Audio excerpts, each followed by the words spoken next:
I'm just gonna go through this example again so that you could watch it again and again if you don't understand. So if I want to compare which one, so again, this is our lesson in the textbook 3, chapter 3, what chapter is it? Chapter 3.3, okay? This is 3.3 of the Pearson book. Right. If I want to compare 3 on 5 and 4 on 7, so the first step is to make denominator same. In other words, I have to find the lowest common denominator. Okay, so, and how to find that? 5 and 7. 5 and 7, lowest common denominator is, 5 and 7. Lowest common denominator is 35, right? So therefore, I have to convert 3 on 5 into what on 35, and 4 on 7, 7 into what? 35. So you can actually see that from 5 to 35 is times 7. Therefore, I have to times 7 on top as well. So 3 times 7 equals to 21. So therefore, that equals to 21 over 35. This is times 5. This is times 5 too. So 4 times 5 is 20. So that equals to 35.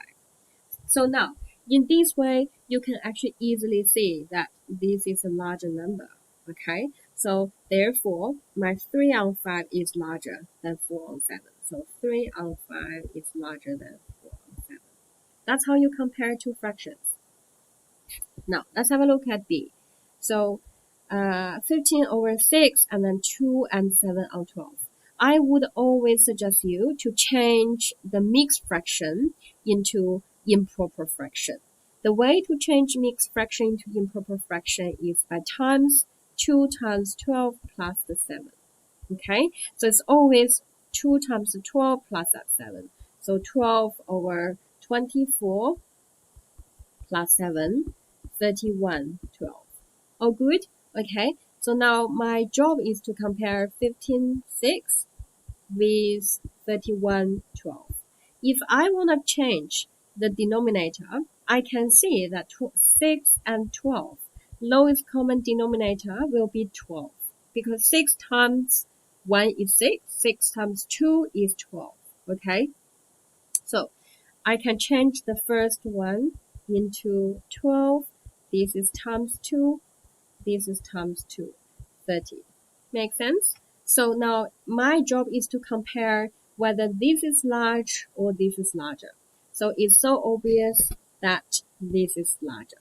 Therefore, I know this is larger. Does that make sense? Okay? And I'll do another example that we have said 3 on 5 and 2 and a half. Okay? So, it is actually quite obvious to see that this is definitely larger because that's 2 plus 1 on 2, and that's above 1. This is below 1. But I'll do it in the way that we use the lowest common denominator to do that. So my first one is still 3 on 5, no problem. My second one, that's equivalent to 2 times 2 plus 1. That's 5 on 2. Okay, so now my job is to compare 3, 5 with 5 on 2. So my lowest common denominator is 10, right? Because 2 times 5 is 10. Okay, so the first one equals to 10. So this is 2 times 2. This is 2 times 2. 3 times 2, 6.